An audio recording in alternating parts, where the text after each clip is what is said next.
देखिए, चंदा करने के लिए जो कमेटी है जिसको देख रहे हैं नृपेंद्र मिश्रा के संरक्षण में, उसने तो किसी को अधिकृत नहीं किया है।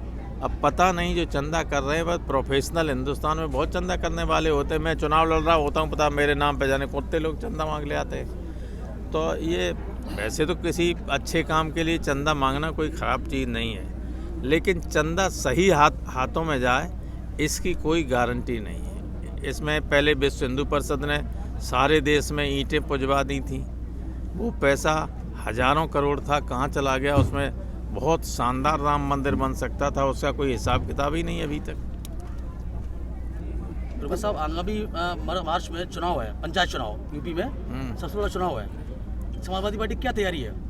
पूरी तैयारी, देख नहीं रहे कितने उम्मीदवार बैठे हुए, एक एक जगह से छः, इनमें तय करना मुश्किल हो पा रहा है किसी लड़ा सब जीतने की स्थिति में।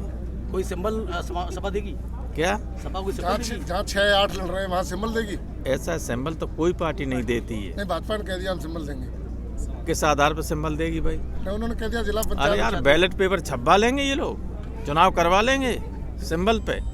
अभी चुनाव होता है, उसमें सब पहले से बैलेट पेपर में चुनाव चिन्ह छपे होते हैं, और अल्फ़ाबेटिकल ऑर्डर में जिसका ऊपर आ जाता है उसको ऊपर छपा हुआ मिल जाता है। इसमें करोड़ों बैलेट पेपर क्या 10 दिन के अंदर कोई गवर्नमेंट छपा सकती है? एक बड़ा सवाल ये है कि एक तरफ देश में किसान आंदोलन चल रहा है जिसमें भारत सरकार की कोई बात नहीं बन पा रही किसानों से, एक तरफ अरुणाचल की सीमा में चीन घुसा आया है, इस पर आप क्या कहेंगे? किसानों के लिए तो कीलें गाड़ देते हैं जी, और सारी सीमाएं सील कर देते हैं, और वहाँ आंख लाल नहीं कर पाते हैं। अब यही तो विडम्बना है इस देश की। एक बड़ा सवाल ये भी है कि चुनाव में अभी विधान परिषद में समाजवादी पार्टी का बड़ा कब्जा था और प्रोटेम स्पीकर भाजपा ने नियुक्त करा दिया, जबकि चुनाव होना चाहिए था।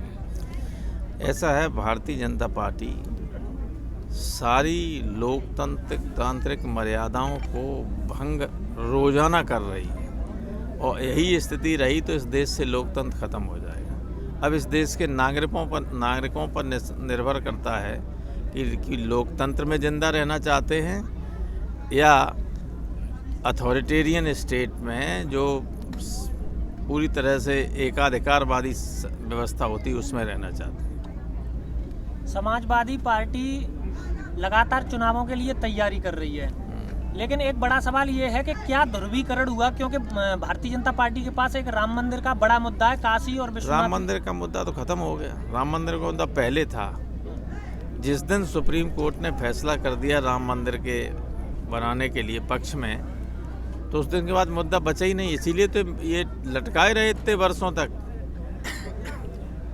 प्रोफेसर साहब, एक बड़ा सवाल है कि प्रसपा सपा गठबंधन क्या हुआ? कौन सी प्रसपा? क्या सुभाष सिंह जी से जो कह रहे, लगातार कह रहे हैं कि हम विचार करेंगे? अरे यार, इन कहाँ नाम ले रहे हैं? इनका है कुछ?